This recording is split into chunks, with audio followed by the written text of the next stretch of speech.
Welcome to episode number 28 with David Cross, General Manager in charge of security with Microsoft Azure and primary inventor of over 25 security patents. So I have a very curious question that it says you have 25 security patents.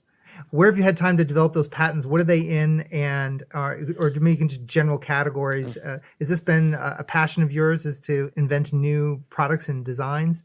Well, I can say myself, I guess, because of my ex-military days, I'm an execution guy in a positive way. It's like I love having clear missions and opportunities, and I have to take that enemy down no matter what. But the honest answer, and lots of people ask me, is like, Dave, where did you come up with these ideas? And, over the years, my best answer is, the truth is sometimes when we have a hard challenge, and then I have the excuse or a reason to go on a long international flight. You have a good meal, you watch a movie, you have a glass of wine, and then you're a captive audience to yourself, for 4 or 5 plus hours.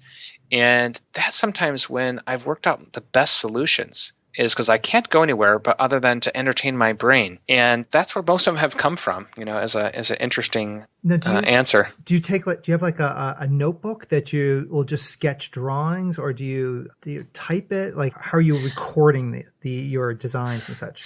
Yeah, I can't resist, even though it's an audio podcast, I can't resist but smiling, is I always print things. I'm constantly printing things, so no matter where I'm at, even before we didn't have the tablets and things like that and mobile phones as much. So I'm printing things so I can always read, I'm always thinking. And sometimes when I'm reading, the idea will come. And so I always have a pen, I have a moleskin, I have little white papers, and I start scribbling on them, and they go with me. And so I always have a pen, I always have a moleskin, because you never know when that's going to come to, and you better be ready to write it down. If you're on an airplane, you may not be able to get up and get your bag down, but I'm always ready. Hello, and you are listening to Bill Murphy's Red Zone podcast. If you are listening for the first time, I interview leaders who inspire me in the areas of hardcore IT security, IT business leadership, innovation, creativity, entrepreneurship, and fearless living principles. Welcome to the show.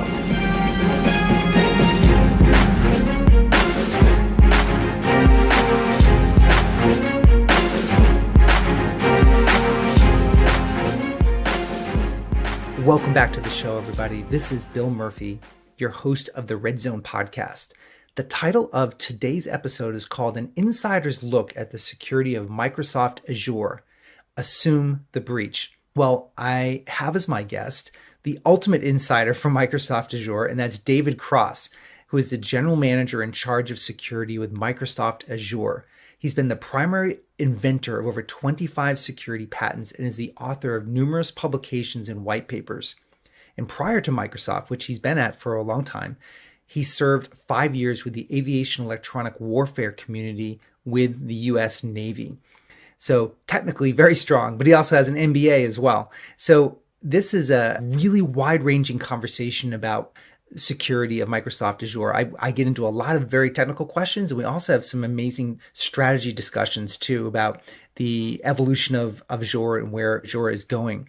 But from the practical standpoint, decisions have to be made today about how you're going to be moving your assets into the cloud and how you're leveraging your on-premise systems with your off-premise cloud service providers, and also how you integrate third-party managed security services. It's quite easy to do that with your on-premise systems, but what about your off-premise systems like Azure? So this conversation we get into specifics about data, like where is your data being stored? Do you have control about where your data is? And how is Microsoft proving trust? How are they building transparency and trust into their entire Azure framework? And this is really, for me, very enlightening and awesome. I have to admit to you that the approach that David's taking with his teams, I found very useful, just even for an on-premise approach, much less my cloud service provider. So I found it very educational, and that's the purpose of this podcast, is to educate you about what is around the corner, what is real.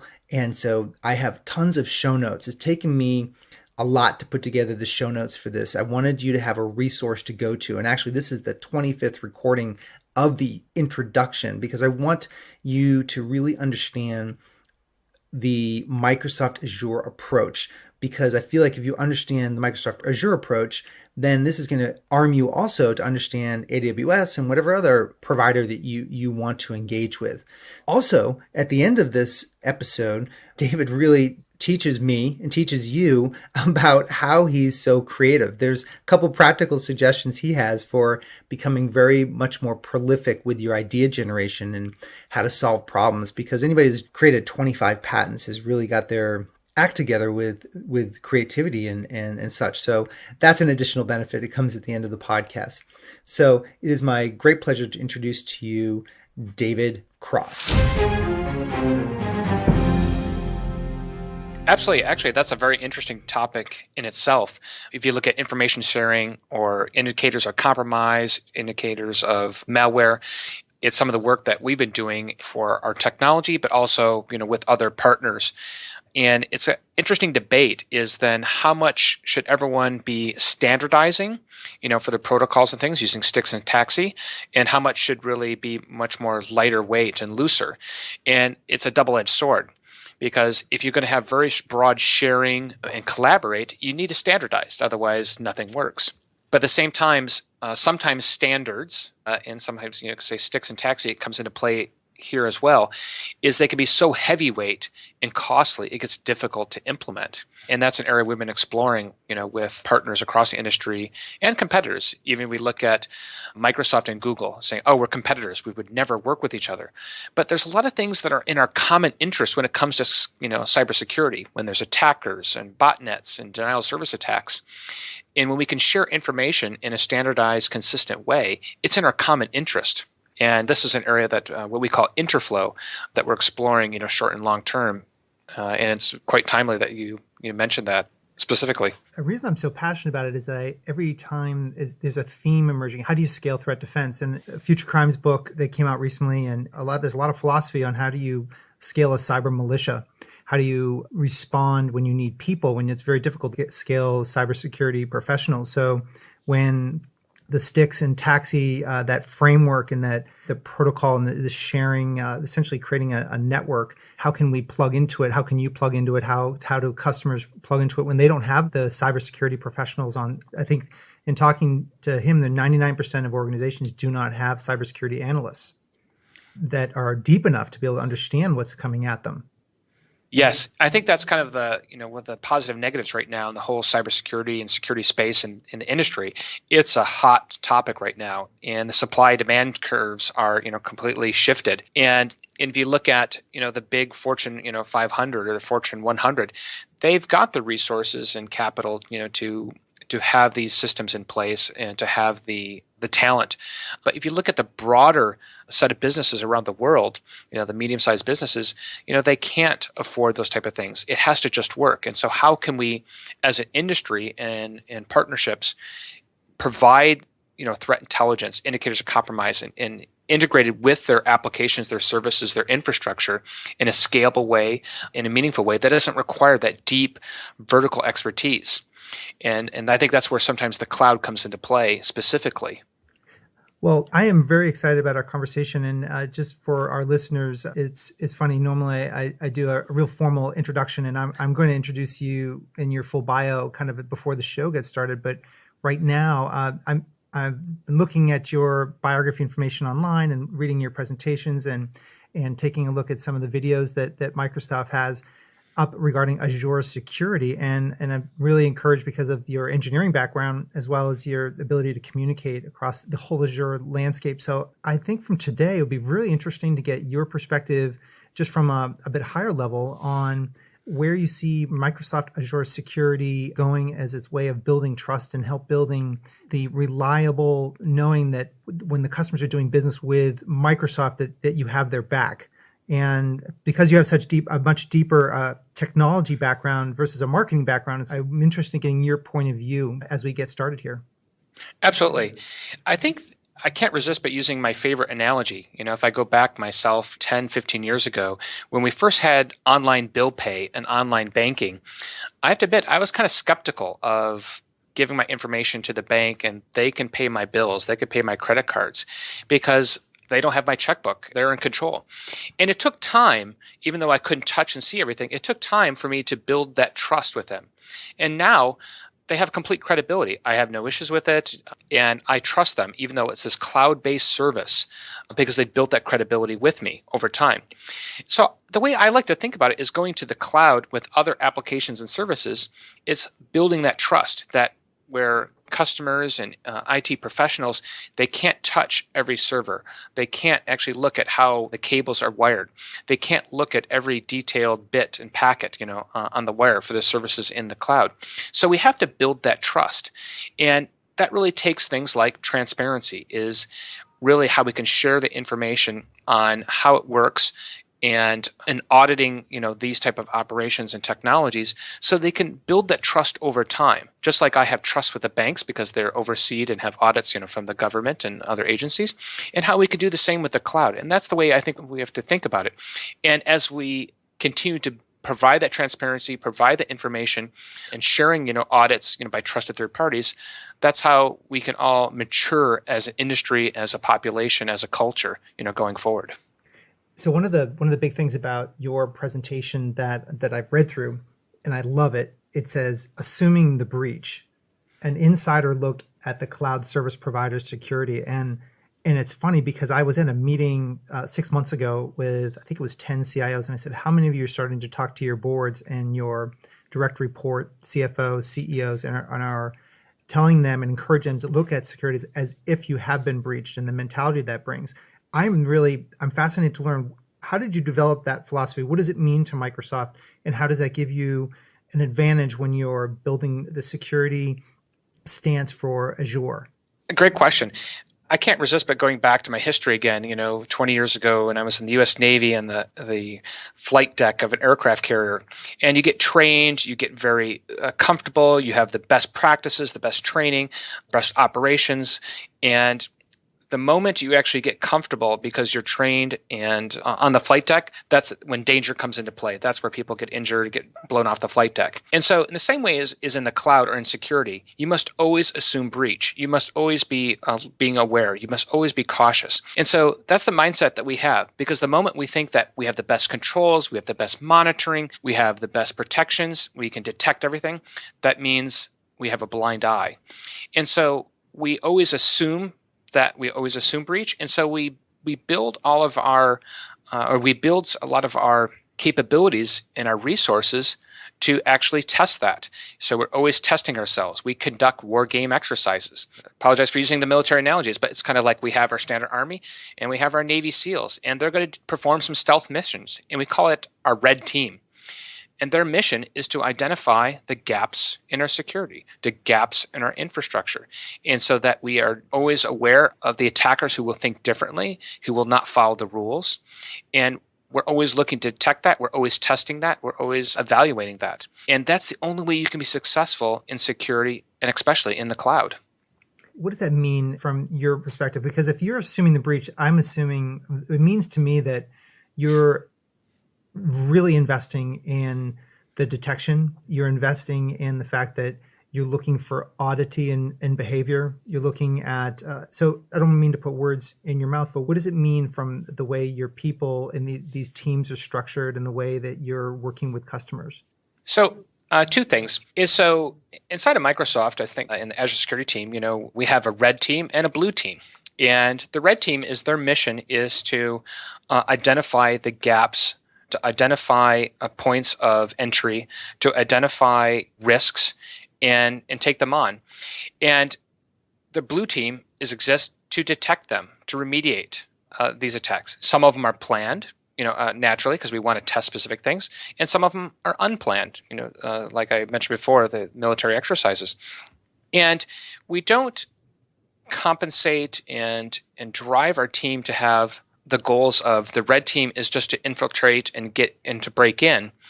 Our goal is that we identify the gaps, the risks, the holes, so that we can combat them, so that we can mitigate them, so that we can remediate them automatically, in the future. And it's a mentality, it's a mindset, and we keep it separately. Just like we have auditing is a separate entity, because if they're not independent in thinking, then they'll always align with the other side. So we do both of our planned exercises. We also do our stealth exercises, and we also use for various compliance activities is where we have third party perform them as well, where they're audited and can be shared with customers. So one of the things I thought was interesting when your presentation was the day in the life of an incident responder. And you had a couple real life scenarios that I think were very relevant. And maybe we can pick one of them. One of them was shell shock. Another one was a compromised VM. But maybe you could pick your favorite from that. And I'd love to give the audience an idea of kind of the day in the life of an incident response at your Azure data centers. Well, they're always going on. I think of shell shock or, heartbleed.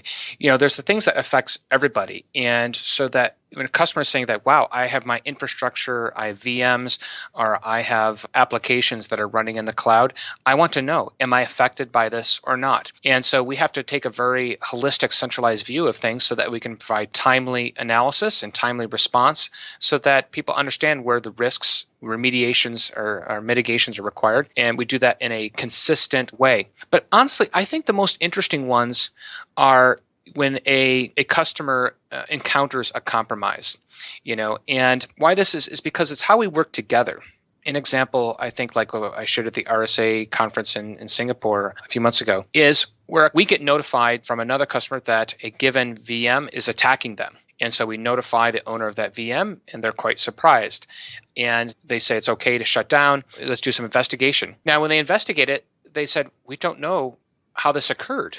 So this is where we can work with them to help analyze what they may have been doing. Was it their configuration? Were they not using strong authentication?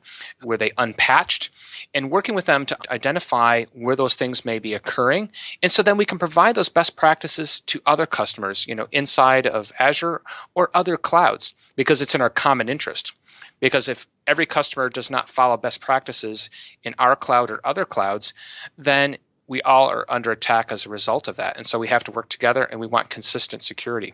But the most interesting ones are when we can jointly help customers and they have the support, they have the learnings that we can provide as part of our overall services. Do most people who are deployed in Azure, do they have to choose a level in which they are going to be leveraging in a participatory way your team in addition to their team? Yes, great question. Because in general sense, I think it's just like in transparency and privacy, is that we're not in control of a customer's application. We're not in control of their VMs. We actually have no visibility into it. We certainly have visibility we watch on what's going out. So for example, a given set of subscriptions are all of a sudden enormous amount of bandwidth is now going out and attacking other customers. We can detect that even though we don't have an agent in their VM. Or likewise, denial of service attack is coming in.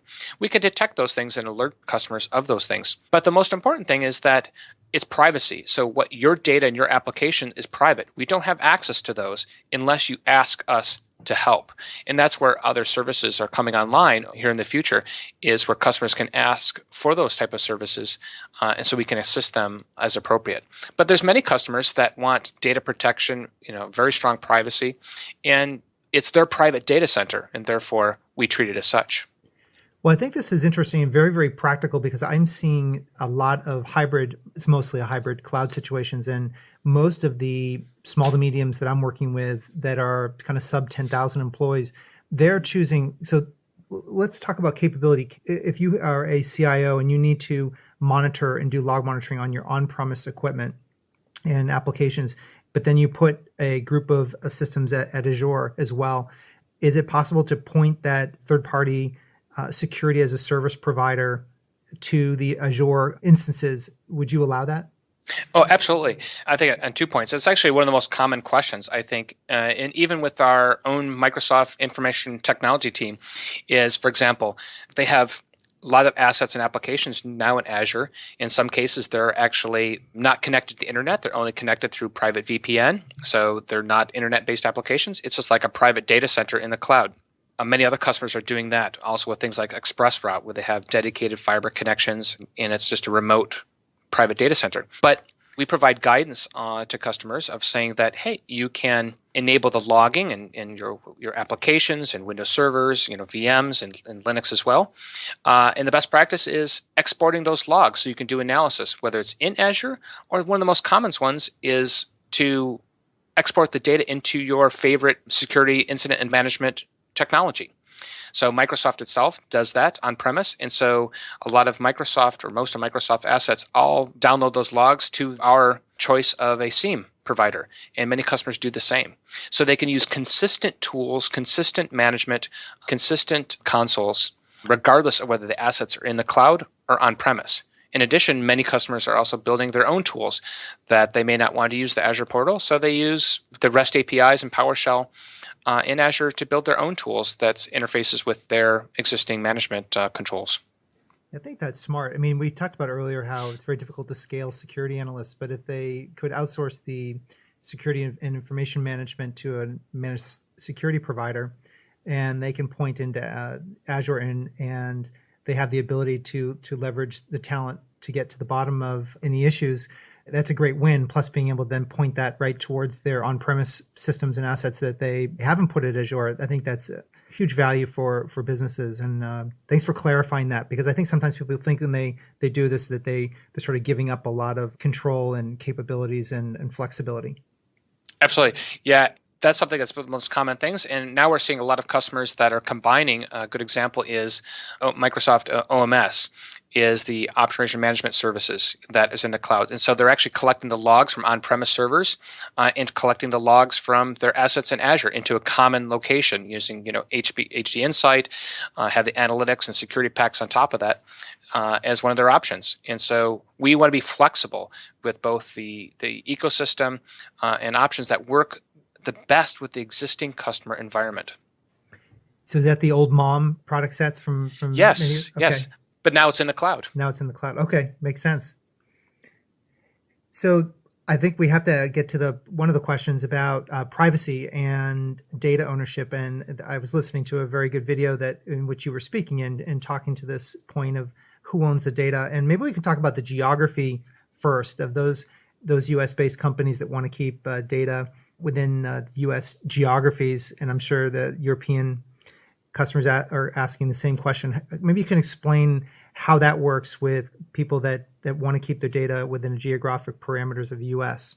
At a high level, that whether it's Office 365 or Azure, is that you choose that where you want your data located and where it's replicated or not. And that's something we stand very strongly behind. There's certainly I was in the Gartner Security and Risk Conference in London, two weeks ago, and number one question is understanding how that's performed. And so the most important thing is customers have the option and to choose that, so they could say, I only want to be in Australia, I only want to be in the EU, I only want to be in North America or South America, and how the data where it's stored and how it's replicated. And so it's completely a customer choice, and that they get the benefits and limitations, based on those choices. We certainly know, like an example of when we had the tsunami a few years ago, in Japan and things like that, is that, a data center has to be evacuated, but then the customers that have the data that's been replicated to, in this case, the US, is that a lot of their services in Hotmail did not go down, because of that. That's interesting. Yeah, I think that as long as we could take that off the table, and there's the ability to take that off the table, that's at least important for people. Now, once the data is in the data center, in a regulatory agent, that the FBI comes and says, I want to get access to company XYZ's data, what is Microsoft's position on divulging customer data? Our standard response is, that is their data. If you want a customer's data, then we refer them to the customer that is the owner of that data. I like that. I like that. That's the way we look at it. It's because it's about those customers, it's their applications, their data, and we never have persistent access, to customer data. Only time we have access is when they approve it. And like Office 365 has got some great new controls now, called the lockbox that they've implemented, as I think it's in public preview now, is having, control that workflow and things. We in Azure, we have very tight controls of when access is approved and how we track that, how we enforce that. And it's the customer's data, it's not ours. And so we always refer those questions to the actual owner. And as I ask questions, if you're traveling around the world answering questions on these topics, David, so if you have a way of answering it that people are asking about that I was not asking, please feel free to jump in and say that. Absolutely. As far as I'm going to kind of jump around a little bit as I've been a little bit to your presentation, a little bit to my own notes and back and forth. But as far as running virtual appliances, what is your strategy around running virtual appliances? I know you're running Linux and you're running Microsoft and non-Microsoft OSs, but what about virtual appliances? Oh, great question. That's an area that we're expanding, quite a bit because, as I mentioned before, if you move to the cloud, it's the partner ecosystem, and aligning and integrating with existing controls, applications, services, devices, appliances on premise is critical. For example, a customer says they're for an enterprise, we'll take for an enterprise to keep simple, is they have a standard or a specific, firewall appliance or vendor, and say to go in the cloud and say, well, we want you to deploy your applications and infrastructure in the cloud, but you can't use that specific firewall vendor or appliance. Well, that breaks things completely. Then they're inconsistent. And so we have to have the same. Now, the one point that I think is very important that we're trying to take in Azure is that we want the availability of virtual appliances to be there in the ecosystem, but we don't want customers having to guess of which one to use. What I mean by that is that we don't want 1,000 different virtual appliances that are all from the same vendor, and customers have to guess. Is like, well, has that been tested? Is that configured in a hardened way? Has that been patched? Has Microsoft integrated that? We want that to be very consistent, so that we know it's integrated. It will be deployed in a standard way. It's locked down and has a security baseline. Its logging can be integrated with the other Azure application services, so you can export them all together to your favorite seam. So that's kind of the point of view that we're taking. So we're going a little bit slower with it, but we want that well-integrated system working end-to-end so that you don't get an inconsistent deployment in the cloud from what you're doing on-premise. Well, that makes sense. And I think just to build upon that for a moment, I want to just talk about authentication and identity management, because at one level, and this vision has been since the mid 90s at some of the Burton Group conferences that I used to go to, is how can we leverage Active Directory such that the CISO and CIO knows it really should not matter if we're federating identity between our on-premise and our Azure environment. We should be able to have really good, tight controls around authentication. So would you say that we're at 100% of realizing that vision with Azure, or do you think there's still issues with identity management within the Azure framework? Great question.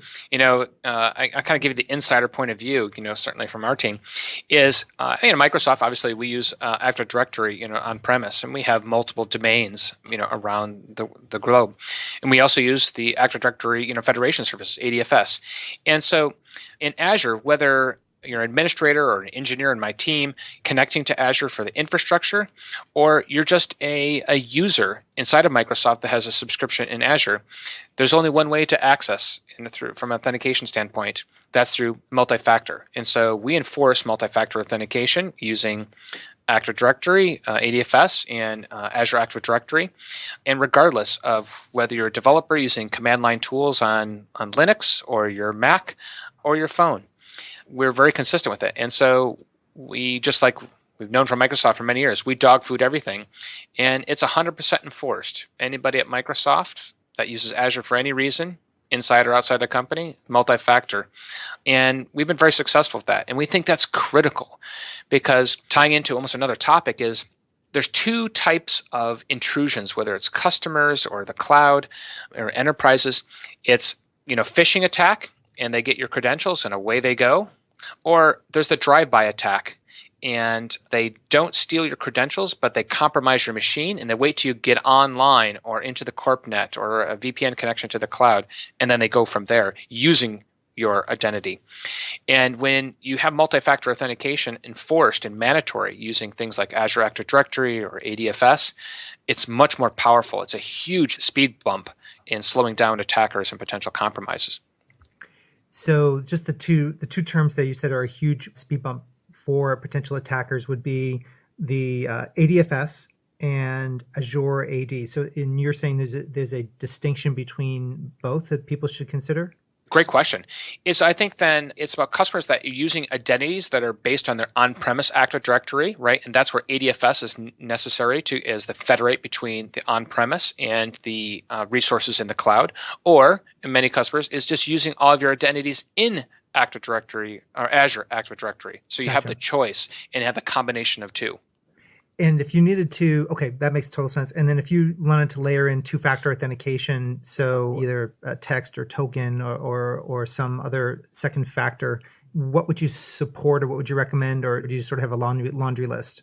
So in Azure Active Directory, we certainly have the acquisition from several years ago using the phone factor capability. That's something that we use.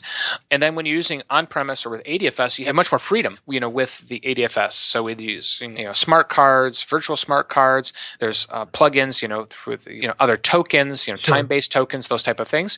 Is so that you have more options when using like ADFS and you're plugging in that way. The only one that we have currently in Azure Active Directory natively is the phone factor.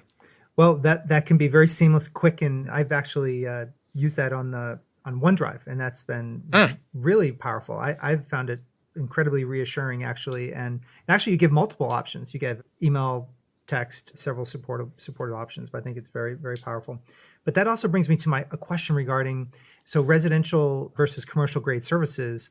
So in one of your slides is about DDoS protection. Maybe we'll break this into two parts. So for DDoS, what is your opinion about DDoS protection that Azure helps with? We'll start there. Then the second piece would be DDoS of your commercial services like Xbox Live and other entertainment services, and how that would impact potential commercial grade customers that maybe be sharing in the metaphorical same pipe. I doubt that's the case, but maybe you could just educate us a little bit about how you guys segment the two, and then how do you address the DDoS piece?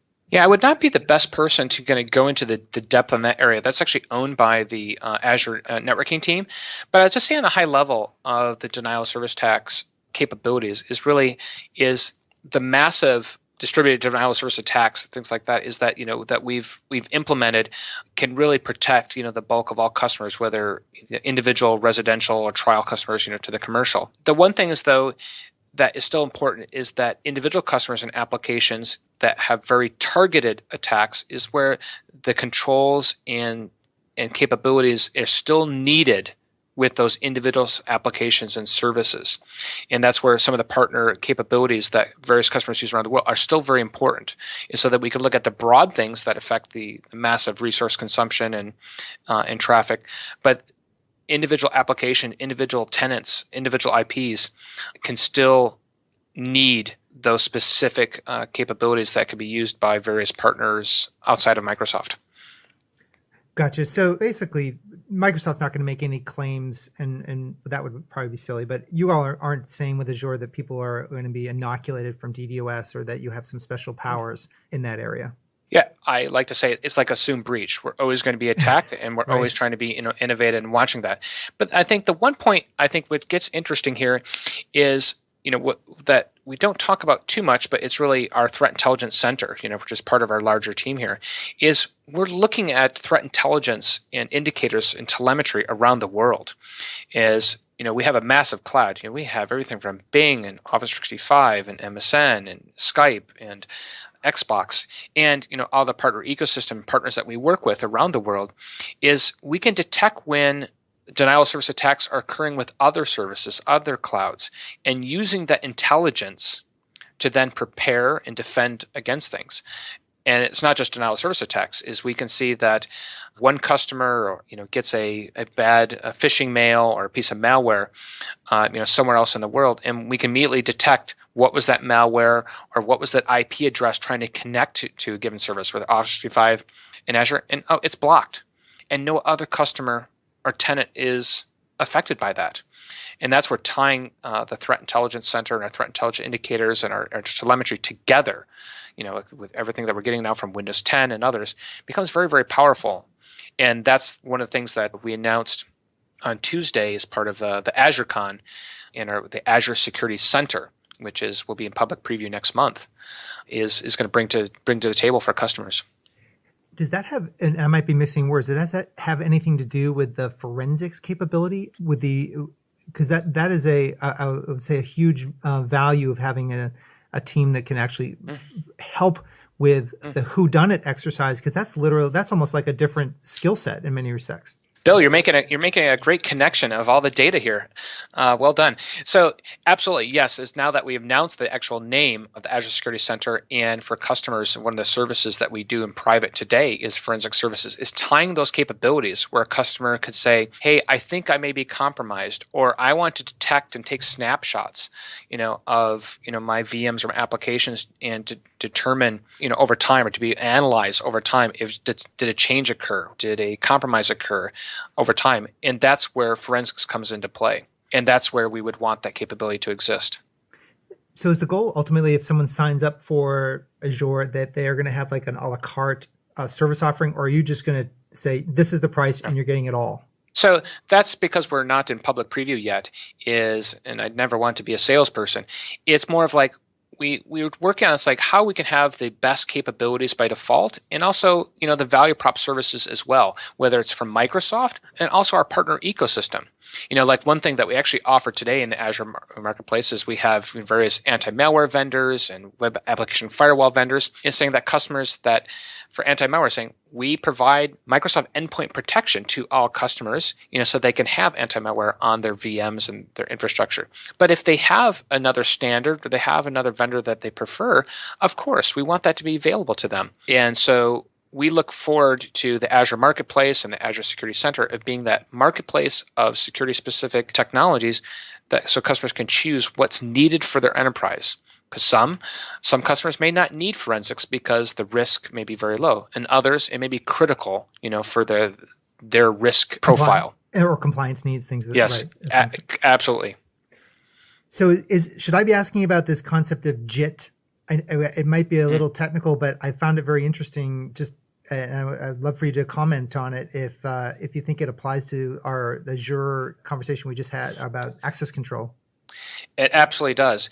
So I think that to be specific, so for anybody inside of Microsoft, or if you have any administrative permissions in Azure, is not only do you have to have multi-factor authentication to get in, you're never a persistent admin. You don't have elevated admin permissions to anything, without the just-in-time control system. So we have an internal just-in-time control system that requires approvals and requires scope.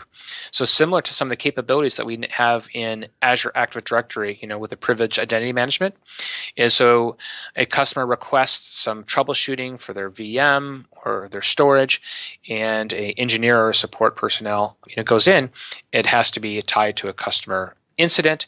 The administrator or support personnel has to perform multi-factor authentication, and they have to define of what they're going to get access to from a scope, like this node on this cluster for storage only, and then they're only an admin and have permissions for a specified period of time, that it's not persisted. So even if they perform something later, they won't have those permissions. So it's a privileged identity management, and it's critical, and it's a best practice. And this is how another speed bump, I call it, with the attackers and the malicious, from getting in and causing compromise. Yeah, that's a nasty little speed bump for an attacker, just to be able to, for them to have to be able to clear that last hurdle in the chain to get to that resource. Another one that that we're leveraging is that we take a very strong perspective on is what we call our secure admin workstations. It's not just that you have the strong authentication, it's not just that you have an elevated permission that's been approved, but it's also you're only connecting to high value resources, data, applications, and controls, from a machine that is tightly controlled. So it's not a machine that you're browsing the web or doing email or any of those type of things, because the risk of compromise could be too high. It's only a machine that has their approved, signed tools, for connecting to those. That's never connected to the internet. It's never had an email application. It's never had a browser open and connected to the internet. And another speed bump, because there's the phishing attacks, and the second one's the drive-bys, that can affect and compromise a machine. And when you start breaking those two down, the risk gets diminished significantly. Well, I look at this from two angles as well. So you're having to demonstrate as the trust to the buyer, to someone who wants to place their assets with you, and then you also have to provide those barriers for hackers at the same time. So it's interesting how you're having to present profound trust from the customers that are doing business, but then also these trust pieces are not just to make us feel really good, but to also prevent the attackers from a best practices point of view. So it's interesting how you're marrying both together. Yes. In addition, I think when you look at things like Azure Security Center, which was just announced this week, is what we're actually taking is the controls and infrastructure that we use internally to protect the Azure infrastructure. We're saying, let's make those same controls and infrastructure available to customers. Here's what we've learned. This is how we do it. Let's offer it to our customers to do the same thing. And that's one of the philosophies that I've started with is everything that we learn, everything we know, let's make it best practices and sharing it with the world so that nobody has to learn it themselves and pay the price. Yeah, and I want to encourage all the listeners. Many of the questions that I have for you, I'm leveraging off of the presentation I'm watching through. It's actually a very educational presentation that really gives people a very good overview of the capabilities of the Azure system. And I'm assuming of the new Azure Security Center that's being released over the next couple of weeks. When is the official release for that scheduled? Fortunately, we have not set the exact date, but it's in the last quarter of this calendar year. Perfect. And one of the questions I have is, what should I be asking about machine learning? How does that help me, affect me from a buyer point of view, that you have machine learning from a security perspective at Azure?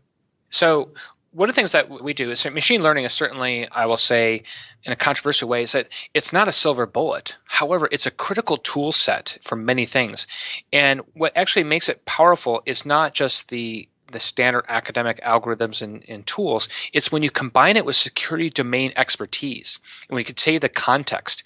And so that when we can look at the context, of a given connection, the context of a given activity, the context of a given host and a user, and combining that using machine learning tools to detect the anomalies, it gets quite powerful. So, for example, one I like to always use is that, okay, an administrator connected to a storage, a node in a cluster, and saying, was that administrator user, were they JIT approved? Did they perform multi-factor authentication? Did this tie back to a support incident in TFS?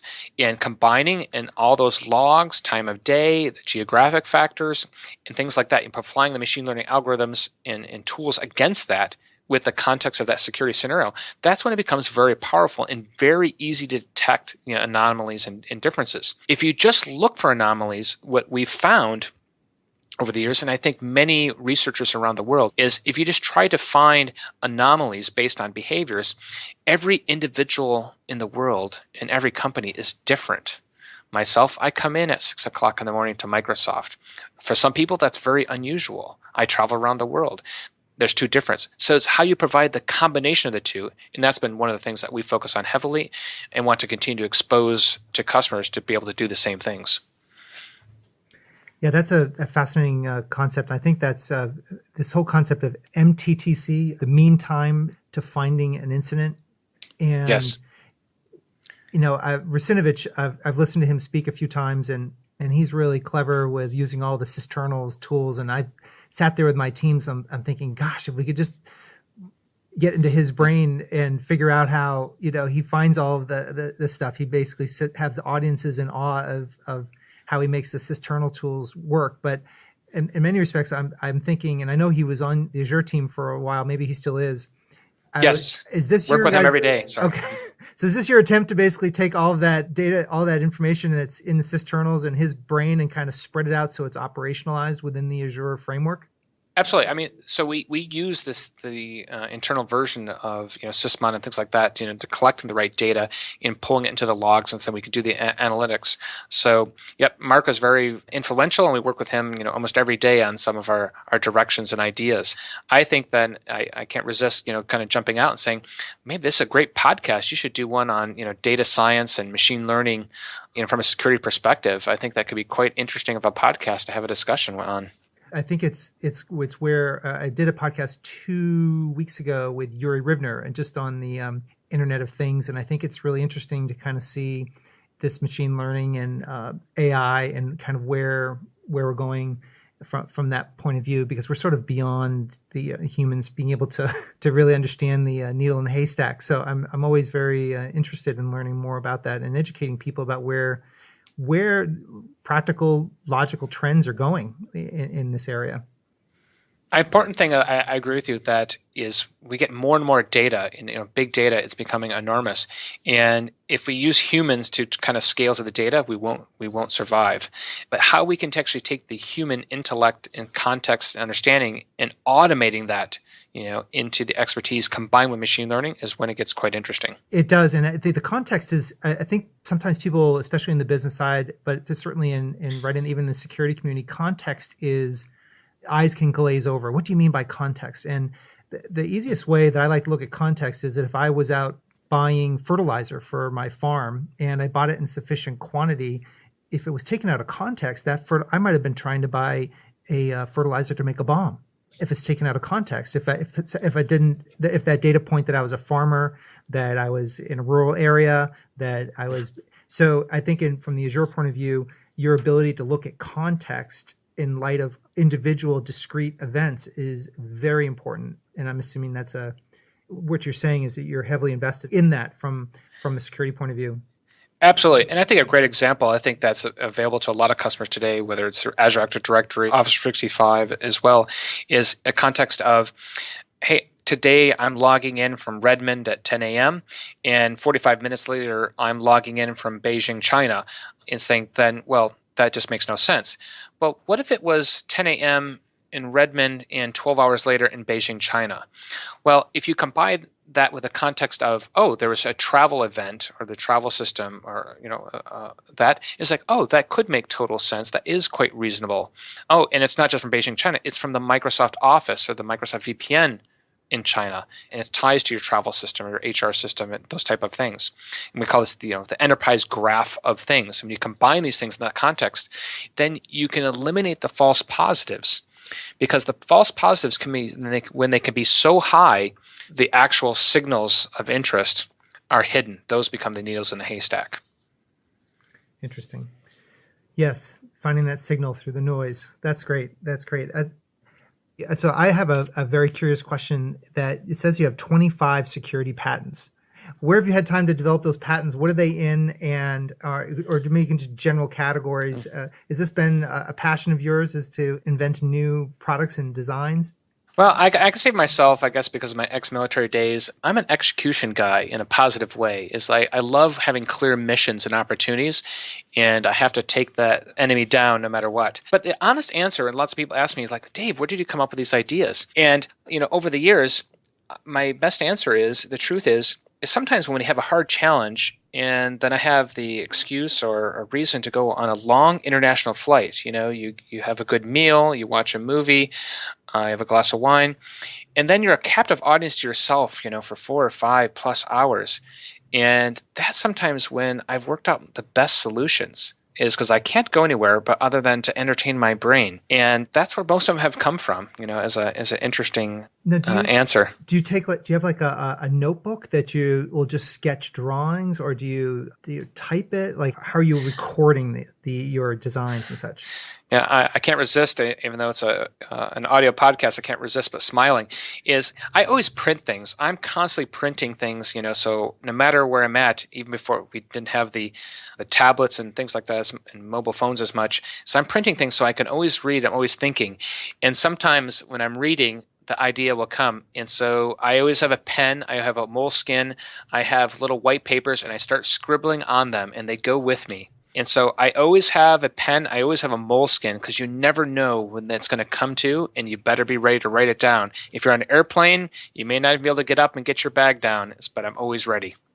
No, that's so a big part of this podcast is actually innovation and ideas and creativity. And so I just had one of the world's foremost creativity guys on the podcast a couple weeks ago, and he's gone back all the way to Leonardo da Vinci and Michelangelo and sort of researched all of the most creative people and what their techniques are and how they do it in solving problems. So it's interesting. You kind of carry a pencil and we're always ready to write your idea down, but it all sparks with a specific challenge that you're trying to solve, right?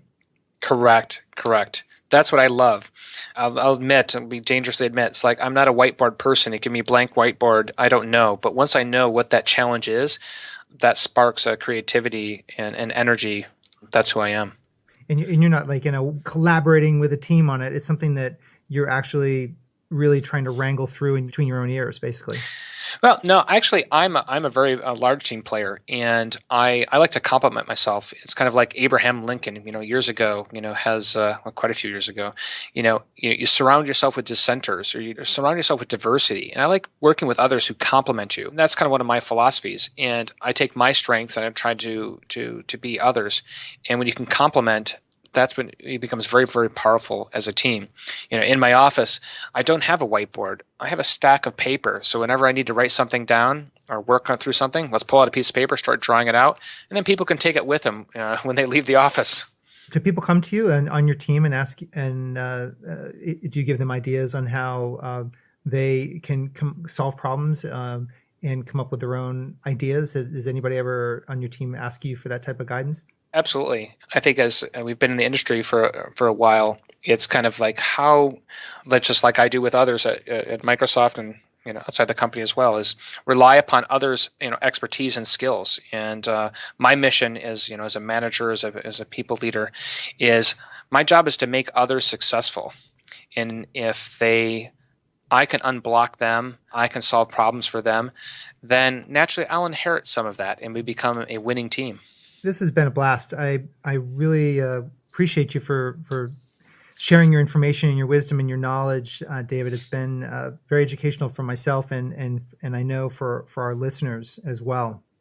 Yeah, Bill, I've really enjoyed this, and I think I kind of wish we had some more time, and I hope we can maybe have another opportunity to do another one in the future. This is really enjoy the ideas and the questions and the interest, because it becomes a win-win, for us in the industry. It really is, and it does come down to education, and there's too many moving parts right now. And I know we didn't get into some of the areas that would have been great to get into, but transparency and other pieces that I know you spend a lot of time on. But I think the more we're transparent and more educate everyone, that all boats rise with the tide, I like to say. So this is great. And as we leave the program for today, is there any ask that you have of the audience, or anything that you leave my audience with as we end today? I guess I think the one thing is that how we all work together, in sharing information, sharing best practices, and assuming, breach. And if we do, and we share our learnings, our best practices, in this environment, is how we be successful in combating, the bad guys around the world. Excellent, David. Well, until round 2, I appreciate you for your time and your commitment to the industry, and look forward to a round 2 at some point in the future. I agree. I can't wait to talk again. Thanks, David. Have a great day. Well, there you have it. That wraps up Microsoft Azure Security with David Cross. I hope you enjoyed my conversation with him. I had a blast.